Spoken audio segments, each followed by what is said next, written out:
La monarquía de los Habsburgo fue una de las dinastías más grandes, gobernando Europa por casi 400 años. Desafortunadamente, debido a generaciones de endogamia, algunos de los gobernantes que produjeron no estaban exactamente a la altura del cargo, como el emperador Fernando I de Austria, conocido solo por su amor a las albóndigas. Como estos Marillenknödel o albóndigas de albaricoque de la Austria del siglo XIX,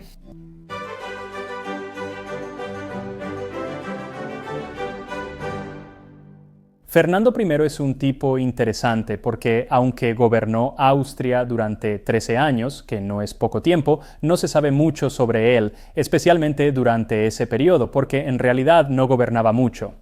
Verás, esto se debe a que sus padres y los padres de ellos eran primos, hermanos dobles, es decir, compartían abuelos por ambos lados. Muy cercanos. Por eso Fernando tuvo varios problemas físicos, desde hidrocefalia y epilepsia severa hasta un grave impedimento del habla. Esto, junto con supuestas habilidades cognitivas deterioradas, hizo que no tuviera mucho que decir en el gobierno del imperio. De hecho, una de las únicas cosas que se sabe que dijo probablemente es Kaiser bin ich und Knödel muss ich haben. Emperador soy y albóndigas debo tener. Hay diferentes variaciones de esa frase. Todas fueron escritas alrededor de finales del siglo XIX, pero todas significan que él era emperador y quería sus albóndigas. Desafortunadamente, nunca dicen qué tipo de albóndigas, así que revisé un libro de cocina que fue escrito solo unos años después de que él dejó el trono. Es un libro de cocina austriaco, llamado Süddeutsche Küche de Katrina Prato. Incluye varias opciones como una con chabacanos o ciruelas y da alternativas para hacer la masa solo con mantequilla y harina. Una es una masa de strudel, otra usa papa y otra usa quark, que es un tipo de queso, y esa es la que voy a preparar hoy.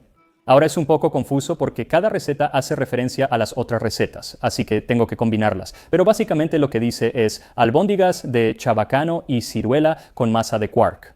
Mezclas 4 decilitros de harina y 20 decagramos de quark y 3 yemas para hacer una masa suave. Extiende la masa bastante gruesa, corta en piezas grandes, lo suficiente para envolver una ciruela o un chabacano, luego séllalas bien. Hierve las bolitas en agua con sal. Sácalas con cuidado con una cuchara y pásalas con una espumadera a un platón con mantequilla caliente. Déjalas dorar de un lado. En la mantequilla dora primero algo de azúcar y pan molido. Cúbrelas con azúcar, canela y pan molido. Debo admitir que aún me cuesta leer la fuente Fracture, aunque estoy mejorando. Ahora, no voy a esperar hasta llegar a Austria para comer unas albóndigas, así que mejor empiezo a hacerlas ahora mismo. Para esta receta necesitas de 8 a 10 chabacanos, 200 gramos de harina y 200 gramos de quark o ricota. Ambos son quesos, aunque no iguales. Conseguir quark en Estados Unidos es difícil. No sé bien por qué. La ricota es un buen sustituto. Luego, 3 yemas de huevo, 85 gramos de mantequilla, 50 gramos de azúcar, 65 gramos de pan molido, 3/4 de cucharadita de canela y, si deseas, terrones de azúcar extra para rellenar los chabacanos. No es parte de la receta del siglo XIX, pero es tradicional en Austria desde hace mucho. Si quieres quitar el hueso y agregar los terrones, puedes hacerlo. De cualquier forma, necesitas quitar el hueso usando un palillo chino, la punta de un cuchillo de mantequilla o similar, solo empújalo hasta que salga. Luego puedes rellenarlo con los terrones de azúcar o no, como prefieras. Luego prepara tu masa agregando los 200 gramos de harina y los 200 gramos de quark o ricota a un tazón y comienza a mezclarlos. También déjame decirte lo frustrante que fue que ella pusiera en la receta 4 decilitros de harina y 20 decagramos de quark. ¿Quién mide la harina en décimos de litro para empezar? Y en segundo lugar, cuando pesas, ambos tienen el mismo peso, así que hubiera sido mucho más fácil hacer ambos en gramos o decagramos, no lo sé. De todos modos, así es. Cuando el queso y la harina estén mezclados, añade las yemas y mézclalas hasta obtener una masa pegajosa. Luego, la receta dice que extiendas la masa. Honestamente, podrías tomar la masa, darle forma con la mano y envolver el chabacano. Va a terminar siendo prácticamente lo mismo, pero soy muy estricto para seguir las instrucciones de las recetas antiguas, así que yo lo haré, excepto por el terrón de azúcar que agregué a algunos. Pero ignoren eso, intentaré estirar la masa. Francamente, al principio estaba demasiado pegajosa, así que la refrigeré por media hora para que se endureciera y entonces pude estirarla, pero incluso así, solo entre 2 hojas de papel encerado. Después corten círculos de masa y envuélvanlos en los albaricoques. Esto da el mismo resultado que si aplastaras masa en tu mano y la envolvieras en el albaricoque, pero como muestra al medir la harina en decilitros, la señorita Prato prefería complicarse. Cuando tengas los albaricoques en masa, hierve agua y agrégale sal como indica. No especifica cuánto. Yo le agregué una cucharada. Cuando el agua hierva suavemente, agrega las bolitas y cocínalas a fuego lento de 8 a 10 minutos, según lo firmes que estén tus chabacanos. Mueve las bolitas cada minuto para evitar que se peguen al fondo. Eventualmente deberían empezar a flotar. Mientras hierven a fuego lento, puedes derretir la mantequilla en un sartén y agregar el azúcar y la canela. Derrite el azúcar en la mantequilla, añade el pan molido y mezcla. Tuesta varios minutos hasta que esté dorado y fragante. Dependiendo del pan, puede absorber mucha mantequilla. Debes dejar algo de mantequilla. Si falta, agrega más mantequilla. Si hay demasiada, pon más pan molido. Cuando las albóndigas estén listas, sácalas con cuchara ranurada, deja escurrir el agua y ponlas en la sartén con mantequilla y pan molido.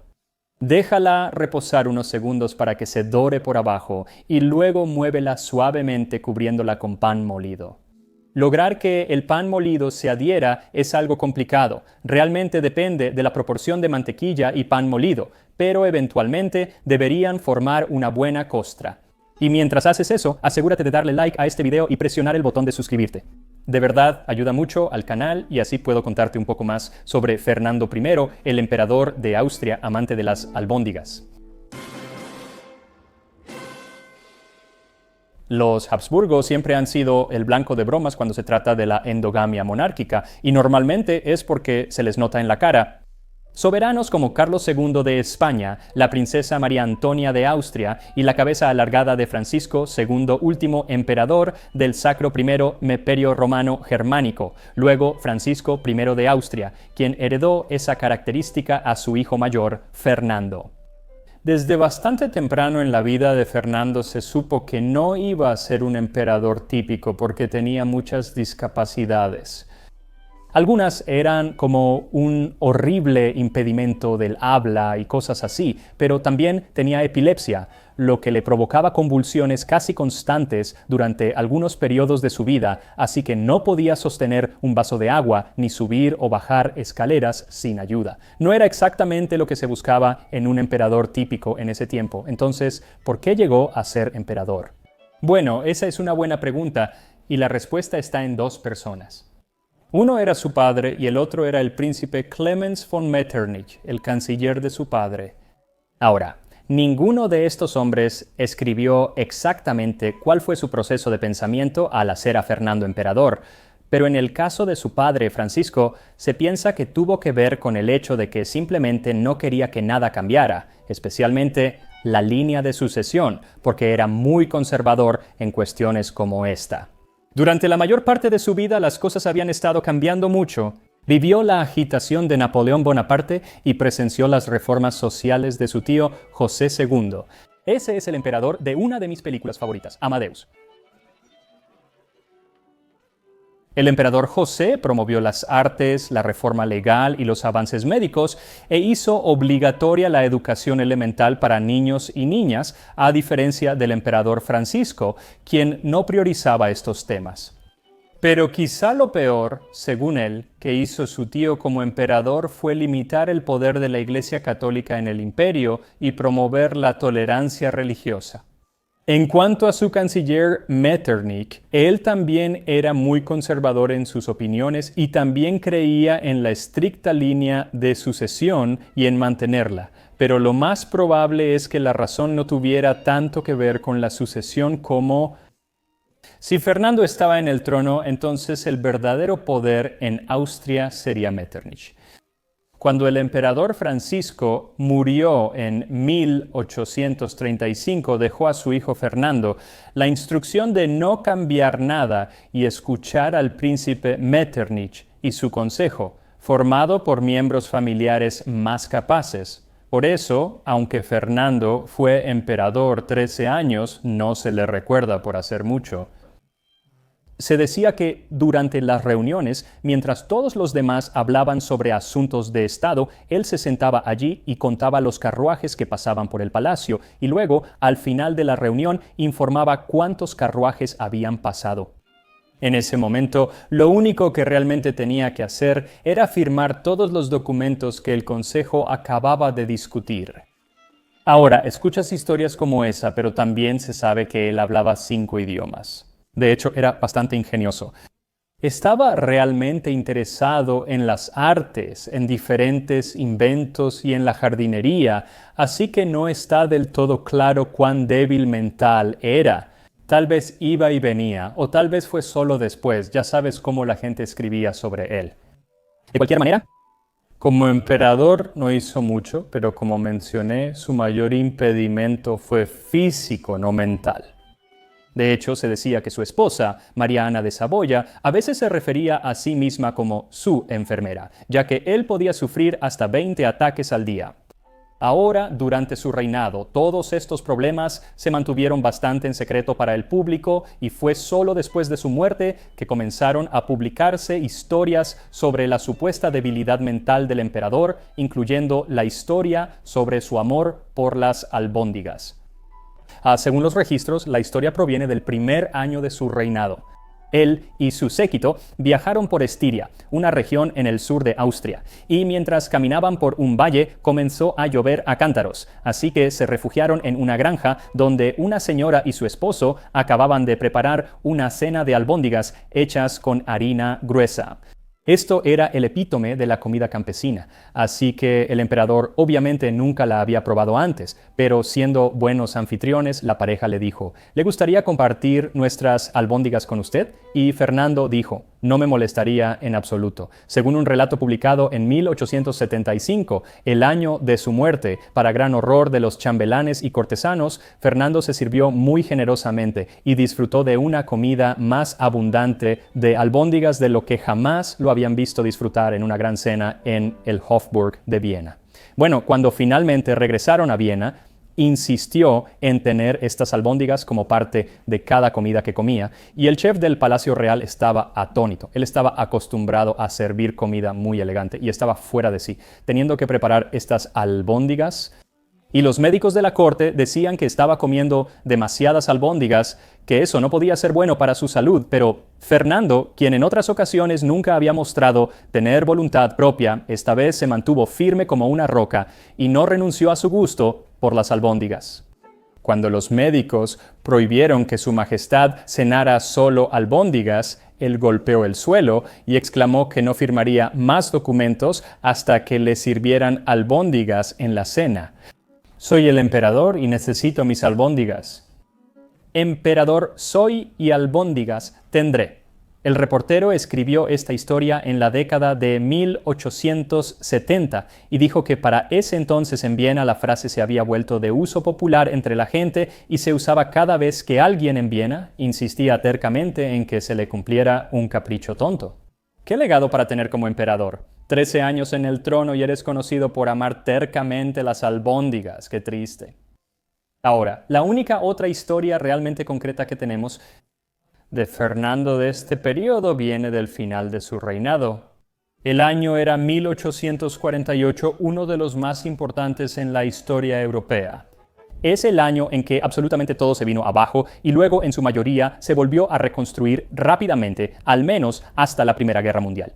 Se han escrito libros y se han dado clases enteras sobre este solo año, así que obviamente es muy complicado y no puedo entrar en todos los detalles, pero basta con decir que prácticamente todos formaron parte de una revolución. Hubo revoluciones en Palermo, París, Baden, Múnich, Berlín, Polonia, Milán, Venecia, Dresde, Moldavia, Valaquia, Transilvania, Praga, Roma, Budapest y, por supuesto, Viena. Muchas de estas revoluciones pueden vincularse al sistema que Metternich estableció tras el Congreso de Viena y la caída de Napoleón. Aunque este sistema mantuvo la paz mucho tiempo, en 1848 todo colapsó y Metternich fue destituido, pero las revoluciones continuaron. Hubo una guerra de independencia a gran escala en Hungría que tenía como objetivo derrocar el dominio de los Habsburgo. En Viena, el ministro de guerra fue capturado por una turba enfurecida y linchado cerca del arsenal. Mientras las multitudes enfurecidas estaban justo afuera de las puertas del palacio, Fernando le preguntó a alguien: ¿qué está pasando? ¿Qué es todo ese ruido? Alguien le informó que la gente se rebelaba y él solo preguntó: ¿eso está permitido? Supongo que se les permitía hacer eso. Realmente no puedes detenerlos, así que terminó huyendo de la capital y luego abdicó a favor de su sobrino mucho más capaz, Franz Joseph, quien gobernaría hasta la Primera Guerra Mundial. Se registra que Ferdinand le dijo a Franz al cederle el trono: «Dios te bendiga, sé bueno, Dios te protegerá, hago esto con gusto». Aunque años después, en 1866, cuando Franz Joseph sufrió una horrible derrota militar en la batalla de Königgrätz, se dice que Ferdinand comentó: «Bueno, hasta yo podría haber hecho eso». Mira, el tipo era bastante ingenioso. Pasó el resto de su vida en Praga, principalmente en la jardinería, y según todos los relatos, era muy querido. Incluso se ganó el sobrenombre de Der Gütige, que se traduce como el amable o a veces el benigno. No es una mala forma de ser recordado, supongo, aunque creo que una manera aún mejor es ser recordado como el emperador que absolutamente amaba sus albóndigas. Albóndigas como las que estoy a punto de comer ahora mismo. Cuando todas las albóndigas estén cubiertas de pan molido, espolvorea azúcar glass y sirve. Y aquí estamos, las albóndigas de chabacano del Kaiser Fernando de Austria. Creo que deben servirse prácticamente de inmediato, mientras todavía están bastante calientes. Las recetas modernas, si las ves, son un poco diferentes en la forma en que las cubren y francamente creo que probablemente sea más fácil ponerles el recubrimiento usando recetas modernas. Pero esto terminó funcionando bastante bien y ya sabes, el azúcar glass oculta muchos problemas. Aquí vamos.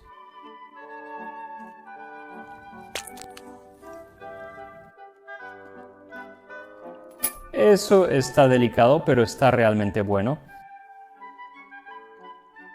No sé si puedes ver ese hermoso color del chabacano por dentro. Está tan jugoso y por fuera, maravillosamente crujiente, como una capa crujiente por fuera, pero la masa es muy suave.